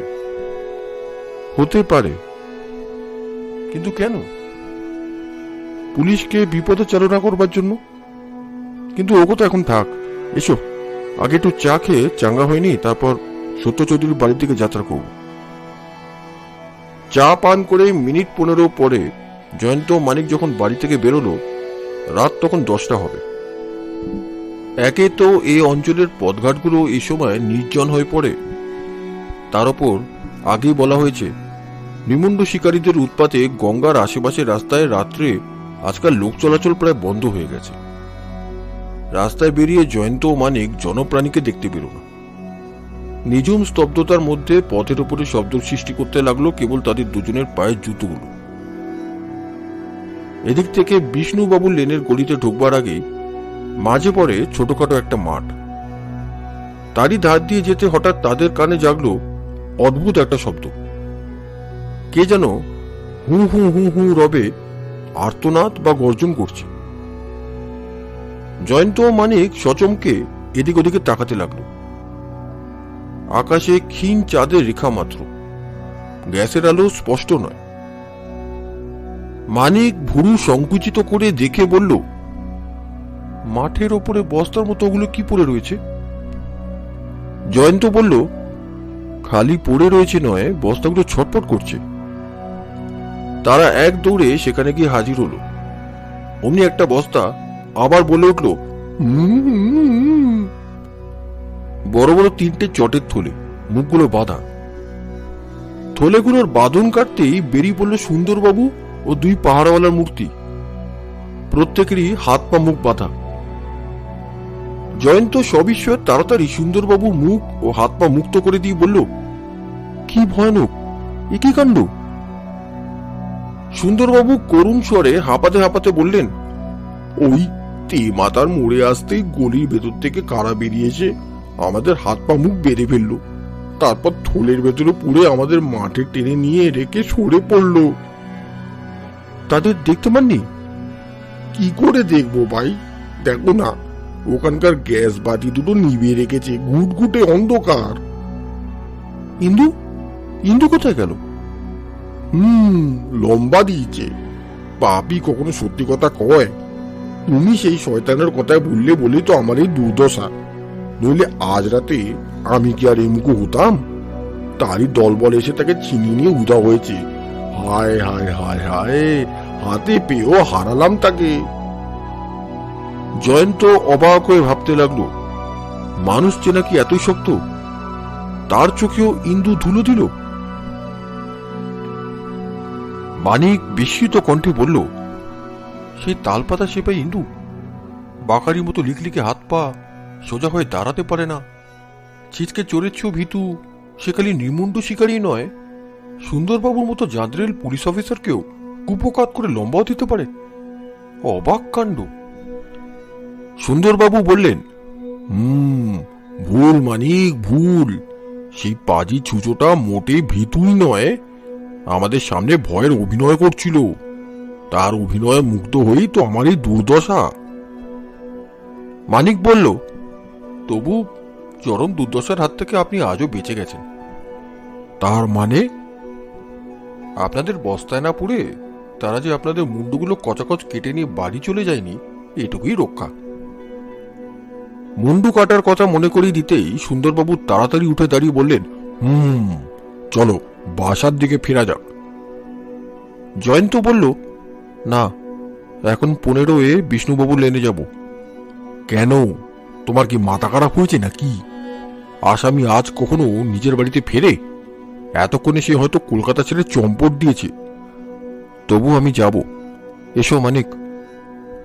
আমি বাবা আজ অমুকো হচ্ছি না। এ রাতের অন্ধকারে আবার নতুন কোনো বিপদ ঘটতে পারে। আমি কাল সকালে তদন্তে বেরোব। জয়ন্ত ও মানিক আর দাঁড়ালো না, হনহন করে বিষ্ণুবাবুর গলির দিকে এগোতে লাগলো। জয়ন্ত যেতে যেতে বলল, মানিক, খুব সাবধান। এই গলিটা সাপের মতো ক্রমাগত পাক খেয়ে এঁকে বেঁকে গেছে। প্রতি মোড়েই অতর্কিত আমাদের উপর আক্রমণ হতে পারে। রিভলভার তৈরি রাখো। এক জায়গায় পেছনে যেন দ্রুত পদশব্দ শোনা গেল, কিন্তু কাউকে দেখা গেল না। আরেক জায়গায় রোয়াকের ওপর কাপড় মুড়ি দিয়ে কে একটা লোক নাক ডাকিয়ে ঘুমোচ্ছিল। খানিকটা এগিয়ে যাওয়ার পর জয়ন্ত হঠাৎ মুখ ফুরিয়ে দেখল সে লোকটা উঠে বসে তাদের দিকে তাকিয়ে আছে। জয়ন্ত তার উদ্দেশ্যে বলল, ঘুমিয়ে পড়ো ভাইয়া, আবার ঘুমিয়ে পড়ো, নইলে বলো আমরাই তোমাকে ঘুম পাড়িয়ে আসি। লোকটা রেয়ার থেকে নেমে পড়েই চোঁচো দৌড় মারল। পথে আর কোনো ঘটনা ঘটল না। তারা বিষ্ণুবাবুর লেনে 15 নম্বর বাড়ির সামনে এসে দাঁড়াতেই শুনতে পেল ভেতর থেকে মেয়ে গলার কাতর কান্না। জয়ন্ত বলল, নিশ্চয়ই ইন্দু বারুজ্যের বউ স্বামীর জন্য কাঁদছেন। মানিক বলল, বোঝা যাচ্ছে ইন্দু তাহলে বাড়ি ফেরেনি, আর তার পালানোর খবর এখন এখানে সে পৌঁছয়নি। জয়ন্ত ফিরে দেখল তার পূর্ব পরিচিত মুদি তখন ঝাঁপ তুলে সে রাতের মতন দোকান বন্ধ করবার চেষ্টায় আছে। সে মুদির কাছে গিয়ে বলল, কি হে বাবু, ওই বাড়ির ইন্দুর কোনো খবর রাখো? ইন্দু বাবু? হ্যাঁ, তিনি তো আমার খদ্দের। আহা, অমন নিরীহ বদলোক আর দেখিনি, কিন্তু কেন জানি না আজ পুলিশ এসে তাকে ধরে নিয়ে গেছে। এখনো ছাড়েনি? পুলিশ কি সহজে ছাড়ে বাবু, জানেন না, বাঘে ঝুলে 18 ঘা। শুনছেন না তার স্ত্রী তাই কাঁদছেন। সত্য চৌধুরী এখন বাড়িতে আছেন কি? জমিদার বাবু? না, হঠাৎ কি জরুরি তার পেয়ে সন্ধ্যের গাড়িতেই তিনি দেশে চলে গেছেন।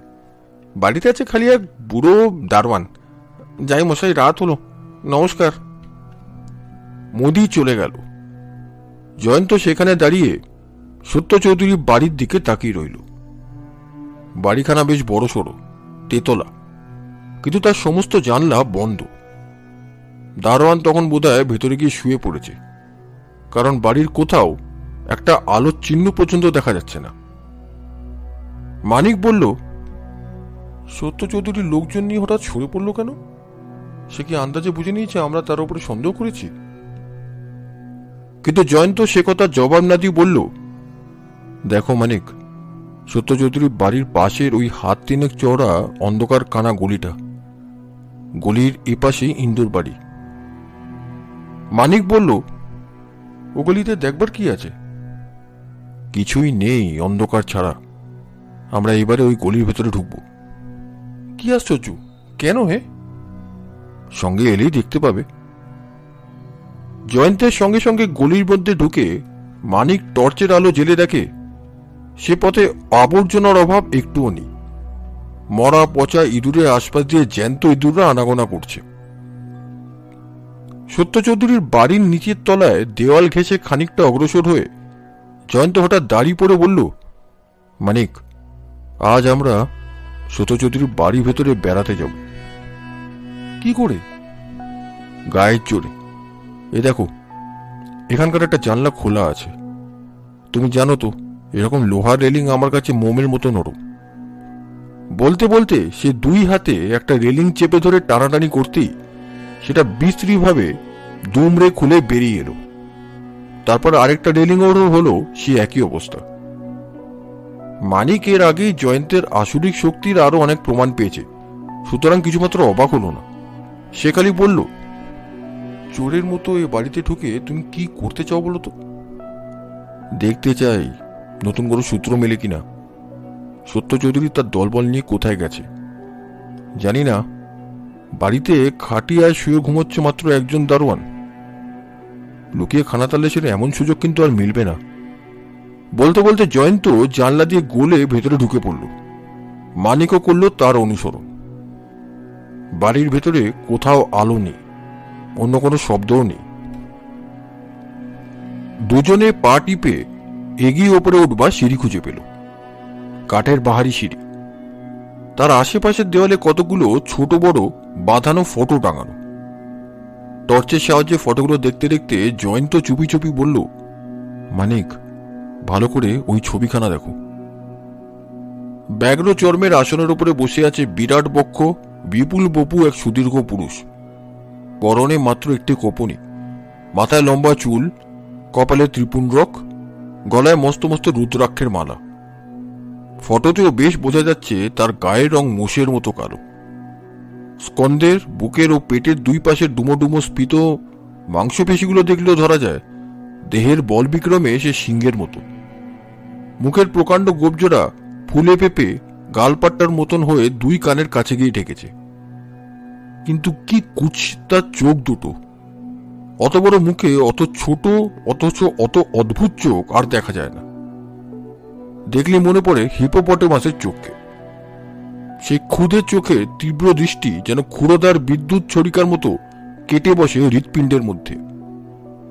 তার মুখে আর এক দ্রষ্টব্য হচ্ছে বাঘের দাঁতের মতো নিষ্ঠুর ও হিংস্র একটা মাত্র দাঁত, ওষ্ঠাধর ভেদ করে যা প্রায় চিবুকের দিকে এগিয়ে এসেছে।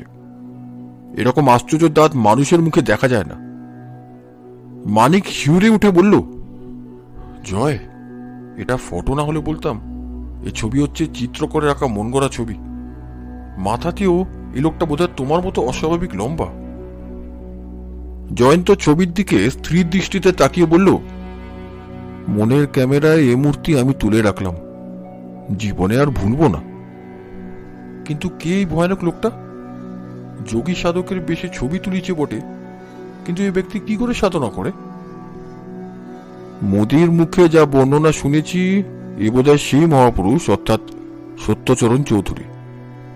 শুনেই মানিক আগ্রহ ভরে উপরে আরো ঝুঁকে পড়ল, কিন্তু জয়ন্ত হাত ধরে তাকে টেনে নিয়ে ওপরে উঠতে লাগলো। দোতলার দালানে উঠে তারা প্রথম যে ঘরখানা পেল তার দরজায় তালা বন্ধ। পাশের ঘরখানা খোলা বটে, কিন্তু সে ঘরে খান্দুয়েক খাট ও খান্দুয়েক চেয়ার ছাড়া আর কিছুই নেই। তার পাশের ঘরখানা হলঘরের মতো বড়, এবং সে ঘরে অনেক আসবাবপত্রও আছে। কোথাও মার্বেলের বড় গোল টেবিল, কোথাও সাধারণ লেখাপড়া করার টেবিল, কোথাও সোফা, কোচ, ইজি চেয়ার, কোথাও বড় বড় আলমারি। এই সাজানো গোছানো ঘরখানি দেখলেই বোঝা যায় এখানে যে থাকে সে খুব গোছানো লোক। একটা টেবিলের তলায় রয়েছে এক থাক খবরের কাগজ। জয়ন্ত প্রথমেই সেইখানে গিয়ে হেঁট হয়ে দেখে বলল, এগুলো দেখছি পুরনো স্টেটসম্যান, ফেলে না দিয়ে এক জায়গায় গুছিয়ে রাখা হয়েছে। হঠাৎ দুই চোখ তার অস্বাভাবিক উজ্জ্বল হয়ে উঠল। সেইখানে বসে পড়ে সে একখানা করে কাগজ তুলে তারিখ দেখতে দেখতে যেন আপন মনেই আবার বলল, গেল 1.5 মাসের সব কাগজই এখানে রয়েছে, কেবল এপ্রিল মাসের 23, 24 আর 25 তারিখের কাগজটা নেই। কিন্তু ঠিক ওই 3খানা কাগজ আজ সকালে আমি উপহার পেয়েছি কাটামুন্ডুর সঙ্গে। মানিক চমকে উঠে বলল, জয়, জয়, তুমি কি বলছো?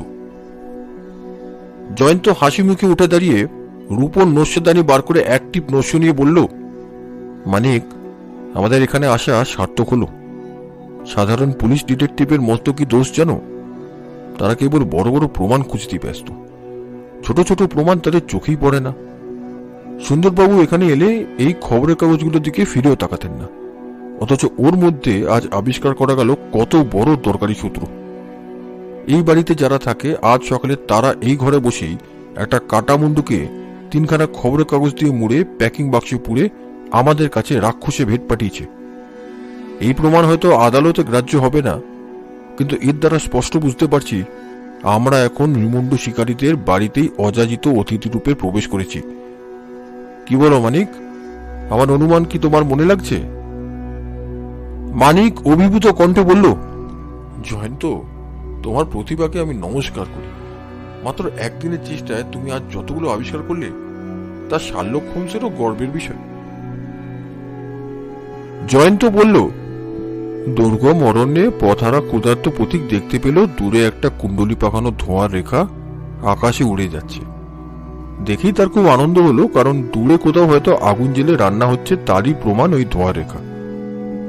কিন্তু ক্ষুধার্ত পথিকে সে আনন্দ স্বল্পজীবী হয় যদি সে পথ খুঁজে আগুনের কাছে যেতে পারে। সমস্ত প্রমাণেরই ওই রকম মূল্য। আমাদের হাতে অনেকগুলো প্রমাণ ছিল, যেমন রুমাল, রামদা, স্টেটসম্যানের 3টি কপি, কাটামুন্ডু প্রভৃতি। কিন্তু এসব প্রমাণই ওই ধোঁয়ার মতো ব্যর্থ হবে যদি না এদের উৎপত্তি স্থল আবিষ্কার করতে পারি। গোয়েন্দার কাজ কেবল প্রমাণ আবিষ্কার করা নয়, সেসব প্রমাণ হাতে নাতে কাজে লাগাতে না পারলে তার কর্তব্য পালন করা হয় না। কিন্তু আমি বলতে বলতে সে হঠাৎ থেমে পড়ল। জয়ন্তের কথা শুনতে শুনতে মানিক তার টর্চের আলোটা বুলিয়ে ঘরের চারিদিকে ভালো করে দেখে নিচ্ছিল। এখন টর্চের আলোক রেখার মধ্যে এসে পড়েছে মস্ত বড় একটা কাঁচের জার, তার ভেতরে টলটল করছে সাদা জলের মতো কোনো পদার্থ। জয়ন্ত এক লাফে সেখানে গিয়ে পড়ে বলল, মানিক, আলোটা ভালো করে ধরো তো। কাঁচের জারটা লম্বায় 1.5 হাত ও চওড়ায় 1 হাত, এবং খালি একটা জারই নয়, 4টে তাকে আরো 4টে একই রকম জার সাজানো রয়েছে। সব জারেরই মধ্যে রয়েছে সাদা জলের মতো কি। একটা জারের কাঁচের ঢাকনা খুলে আগ্রাণ নিয়ে জয়ন্ত গম্ভীর স্বরে বলল, জারের ভেতরে রয়েছে স্পিরিট। আমরা যে কাটামুন্ডুটা বকশিস পেয়েছি তাও যে স্পিরিটে ভেজানো ছিল সে প্রমাণও পাওয়া গেছে। এই জারগুলোর মধ্যে যে কোনোটার মধ্যেই সে কাটামুন্ডুটার ঠাঁই হতে পারে। আচম্বিতে একতলা দরাম করে একটা দরজা খোলার শব্দ শুনে তারা দুজনেই দারুণ চমকে উঠল। জয়ন্ত তীরের বেগে ঘর ছেড়ে দালানে বেরিয়ে পড়ে প্রায় অন্ধকার উঠোনের দিকে দৃষ্টিপাত করে বলে উঠল, মানিক, দুমদাম করে ও কি ছুটে যাচ্ছে? আমি ভূত মানি না, কিন্তু ওটা মানুষের মূর্তিও নয়। ততক্ষণে মানিকও দালানের ধারে গিয়ে ঝুঁকে পড়েছে। সেও আতঙ্কগ্রস্ত কণ্ঠে বলে উঠল, জয়, জয়, অন্ধকারে সবই আবছার মতো দেখাচ্ছে বটে, কিন্তু বেশ বোঝা যাচ্ছে ও মূর্তি হচ্ছে মহাভয়ঙ্কর। মানিক, মূর্তিটা যে সিঁড়ির দিকে গেল। ওই শোনো, সিঁড়ির ওপরে যেন মত্ত হস্তি পদশব্দ।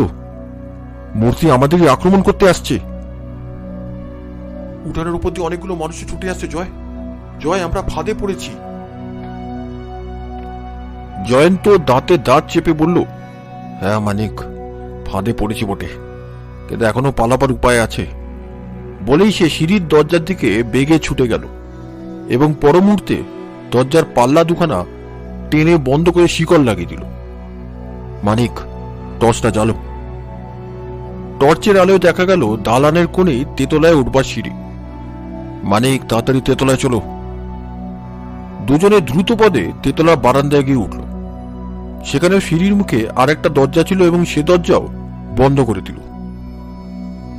বারান্দায় পাশাপাশি দুখানা ঘর। একটা ঘরের দরজায় বাইরে থেকে তালা লাগানো, আর একটা ঘরের দরজা খোলা।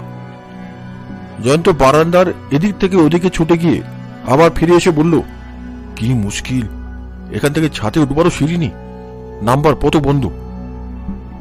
মানিক হতাশভাবে ঘাড় নেড়ে বলল, না জয়ন্ত, ওই শোনো, আমাদের বন্ধুরা নাম্বার পথ খুলে দেওয়ার চেষ্টা করছে। দোতলা সিঁড়ির দরজায় ভীষণ জোরে ঘন ঘন আঘাতের শব্দ শোনা গেল। জয়ন্ত চিন্তিতভাবে বলল, সিঁড়ির দরজা ভেঙে যারা উপরে উঠতে চায় তাদের সঙ্গে আছে সেই মূর্তিটাও। মানিক বলল, একটু আগে ছবিতে আমরা বোধহয় সত্য চৌধুরীকে দেখেছি। মনে হলো সেও তোমার মতো হয়তো প্রায় 7 ফুট লম্বা। তার ওই মোষের মতো কালো বিভৎস মূর্তিকেই আমরা উঠোন দিয়ে ছুটতে দেখেছি।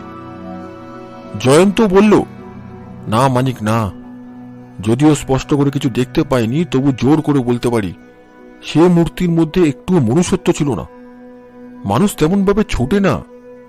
সিঁড়িতে ওর পায়ের শব্দ শুনেছি, মানুষের পায়ের শব্দ অত ভারী হয় না। কি আশ্চর্য, তবে ওটা কি? তোমার প্রশ্নের জবাব এখনই পাবে। শুনছো না, দোতলা সিঁড়ির দরজা হুড়মুড়িয়ে ভেঙে পড়ল। ওরা উপরে আসছে, কিন্তু আমরা এখন কি করব? কিংকর্তব্য বিমূঢ়ের মতো দুজনই তখন খোলা ঘরটার ভেতরে ঢুকে পড়ল। জয়ন্ত ভেতর থেকে সে ঘরের দরজাও বন্ধ করে দিল। মানিক টর্চ জেলে দেখল সে ঘরে 4টে জানলা আছে, 2টো বারান্দার দিকে এবং 2টো রাস্তার দিকে। রাস্তার দিকে জানলার কাছে গিয়ে জয়ন্ত দেখল নিঝুম রাতের শূন্যপথ যেন খাঁকা করছে, কোথাও জনপ্রাণীর সাড়া নেই। জয়ন্ত চিৎকার করে ডাকল, পুলিশ, পুলিশ, পুলিশ! কিন্তু সে অঞ্চলে পুলিশের অস্তিত্ব আছে বলে মনে হলো না। মানিক বলল, আকাশের দিকে তাকিয়ে দেখো ভায়া, বিদ্যুতের চকমকি জ্বালিয়ে ঘন মেঘ ছুটে আসছে।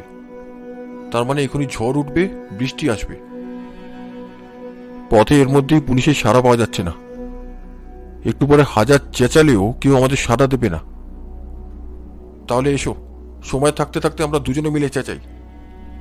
জয়ন্ত ও মানিক একসঙ্গে চিৎকার শুরু করলো, পুলিশ, পুলিশ, খুন, খুন! আকাশকে তখন দেখাচ্ছে অদ্ভুত। আধখানা আকাশ অজস্র তারকায় ভরা, যেন চুমকি বসানো কালো শাড়ি। বাকি আধখানা আকাশ অদৃশ্য হয়েছে অন্ধকারের চেয়ে কালো মেঘদলের জঠরে। কিন্তু সেখানেও থেকে থেকে জ্বলজ্বল করছে বিদ্যুতের চকমকে, যেন সেগুলো হচ্ছে অন্ধমেঘের অগ্নিদন্ত। ওইসব দাঁত দিয়ে সে সাদা আকাশকে চিবিয়ে খেয়ে ফেলছে। খানিক তফাতে গঙ্গাকে দেখা যাচ্ছে মাঝে মাঝে। চঞ্চল বিজুলি মুহূর্তে মুহূর্তে নিচে নেমে জলের দোলায় দুলে রূপে গঙ্গা আলো করেই চকিতে আবার পালিয়ে যাচ্ছে সকৌতুকে। বিজুলি সকলেরই কাছে যায়, কিন্তু কাউকে ধরা দিতে ভালোবাসে না। কিন্তু এসব দেখবার বা ভাববার অবসর তখন জয়ন্ত ও মানিকের ছিল না। তাদের মাথার ওপর তখন নৃশংস আনন্দে জেগে উঠছে নির্মুন্দ শিকারীর ক্ষমাহীন খড়গ। আসন্ন ঝড়কে বুকে করে যেন সেই মহাবিপদকেই পূর্বাভাস দিতে ধেয়ে এসেছে আকাশের কাজল কালো পুঞ্জমেঘ। তাদের সমস্ত চিৎকার ব্যর্থ হল। কোনো পাহারাওয়ালা সাড়া মিলল না। নির্মুন্দ শিকারীদের ভয়ে গঙ্গার কাছে রাতে কোনো পাহারাওয়ালাই থাকে না। হয়তো কোথাও কোনো গৃহস্থ ঘুম থেকে সচমকে জেগে উঠে তাদের চিৎকার শুনতে পেয়েছিল, কিন্তু তারাও জানে নির্মুন্দ শিকারীদের কাহিনী। পরের মাথা বাঁচাবার জন্য নিজের মাথা দেবার আগ্রহ কারোর হল না। মানিক হাল ছেড়ে দিয়ে বলল, না, এই কলকাতা শহরে সবাই কাপুরুষ, কেউ সাড়া দেবে না। জয়ন্ত বলল, তেতলা সিঁড়ির দরজায় কিরকম ধাক্কা পড়ছে শুনছো তো? ও দরজাও ভেঙে পড়ল বলে। মানিক বলল, ওদের দলে কত লোক আছে কিছুই যে বুঝতে পারছি না। বোঝবার চেষ্টা করেও লাভ নেই। হয়তো 5-7 জন, হয়তো 10-15 জন। ওরা 20-25 জন হলেও আমি মাথা ঘামাতাম না। কিন্তু আমি খালি ভাবছি একজনের কথা। কে সে তা জানি না, কিন্তু আমার মন বলছে চতুষ্পদ না হলে সেও মানুষ নয়। কেন সে মানুষের সঙ্গে থাকে? কেন সে আমাদের আক্রমণ করতে চায়? কিছুই আমি বুঝতে পারছি না মানিক। আমি হতভম্ব হয়ে গেছি। হঠাৎ বাড়ি কাঁপিয়ে হুড়মুড় করে একটা শব্দ হলো। মানিক বলল, ওই যা, তেতলা সিঁড়ির দরজাও ভেঙে পড়ল। জয়ন্ত কঠিনভাবে হাস্য করে বলল, এবারে এই ঘরের দরজার পালা। বাইরের বারান্দায় ধূপধূপ করে অনেকগুলো পায়ের শব্দ হলো। তার মধ্যে একজনের পায়ের শব্দ ভীষণ ভারী। প্রত্যেক পদক্ষেপে তেতলার মেঝে থরথর করে কাঁপছে। তারপরে দরজার উপরে পড়ল দরাম করে এক জোর ধাক্কা। প্রথম ধাক্কাতেই দরজাটা ভেঙে পড়ে আর কি। জয়ন্ত একলাপে বারান্দার একটা জানলার কাছে গিয়ে দাঁড়ালো।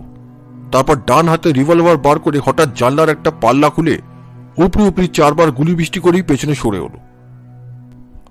অন্ধকারে কারোর দিকে সে লক্ষ্য স্থির করতে পারেনি বটে, কিন্তু আচম্বিতে আর্তনাদ শুনে বুঝে নিল তার রিভলভারের একটা গুলি অন্তত যথাস্থানে গিয়ে হাজির হয়েছে। তারপরই আবার ধূপধাপ করে অনেকগুলো অতি ব্যস্ত পায়ের শব্দ শোনা গেল। তারা বুঝল শত্রুরা প্রাণের ভয়ে বারান্দার উপর দিয়ে পালিয়ে যাচ্ছে। জয়ন্ত তাদের শুনিয়ে খুব চেঁচিয়ে বলল, মানিক, তুমিও রিভলভার তৈরি রাখো। বারান্দা যে আসবে তাকেই আমরা কুকুরের মতো গুলি করে মারব। সহজে আমরা প্রাণ দেব না। আচম্বিতে করকর করকর রবে বজ্র ভীষণ গর্জন করে উঠল। সঙ্গে সঙ্গে জাগ্রত হলো ঝটিকার ভৈরব হুঙ্কার। জয়ন্ত বলল, বাইরে থেকে সাহায্য পাবার যেটুকু আশা ছিল তাও গেল। এ গোলমালে সিংহ গর্জন করলেও কেউ শুনতে পাবে না। মানিক কিছু না বলে টর্চ জেলে ঘরের চারিদিকে আরো একবার চোখ বুলিয়ে নিয়েই চাপা গলায় বলে উঠল, জয় জয়, টেলিফোন। জয়ন্তর প্রাণ আনন্দে নেচে উঠল। হ্যাঁ, তাই তো, ঘরের এক করে টেবিলের ওপর একটা টেলিফোন রয়েছে যে। সে আগে আরেকবার জানলার কাছে গিয়ে উকি মারল, কিন্তু বিদ্যুৎ আলোকেও সেখানে শত্রুদের কাউকে দেখা গেল না। তবে তারা যে আনাচে কানাচে কোথাও লুকিয়ে আছে সে বিষয়ে কোনো সন্দেহ নেই। পাছে তারা ভরসা করে আবার কাছে আসে, তাই তাদের ভয় দেখাবার জন্য জয়ন্ত আর একবার রিভলভার ছুড়ল। তারপর ছুটে টেলিফোনের কাছে গিয়ে রিসিভারটা তুলে নিয়ে বলল, বড়বাজার 2031, ইয়েস প্লিজ। হ্যালো, থানা? সুন্দরবাবু কোথায়? ঘুমোচ্ছেন? এখনই তাকে জাগিয়ে দিন। আমার নাম? হ্যাঁ হ্যাঁ, জরুরি দরকার। 15 নম্বর বিষ্ণুবাবু লেনে এসে আমরা বন্দী হয়েছি। হ্যাঁ, সেই কাটামুন্ডুর মামলায়।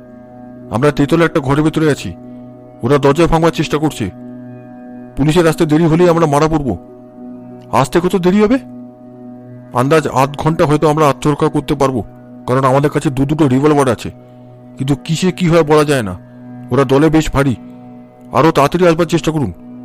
15 নম্বর বিষ্ণুবাবু লেনের সত্য চৌধুরী বাড়ি, একেবারে তেতলায়। জয়ন্তের মুখের কথা শেষ হবার আগেই ঘরের ভেতরে গুরুম করে বেঁচে একটা শব্দ হলো। তারপরে বিষম উগ্র একটা দুর্গন্ধ। জয়ন্তের হাত থেকে রিসিভারটা সশব্দে পড়ে গেল মেঝে।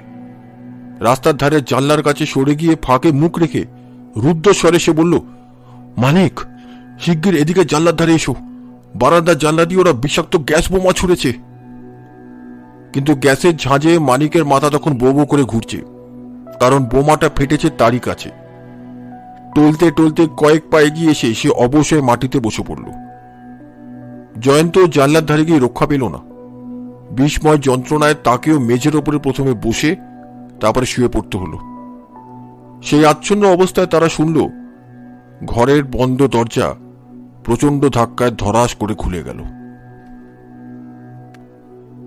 বন্ধুরা, এতক্ষণ আপনারা শুনছিলেন শ্রী হেমেন্দ্র কুমার রায়ের লেখা নির্মুণ্ড শিকারীর প্রথম পর্ব। গল্পটা আপনাদের কেমন লাগছে অনুরোধ করব দয়া করে কমেন্টসে লিখে জানাবেন। খুব তাড়াতাড়ি ফিরে আসছি নির্মুণ্ড শিকারীর শেষ পর্ব নিয়ে। ভালো থাকবেন, পাশে থাকবেন। ধন্যবাদ।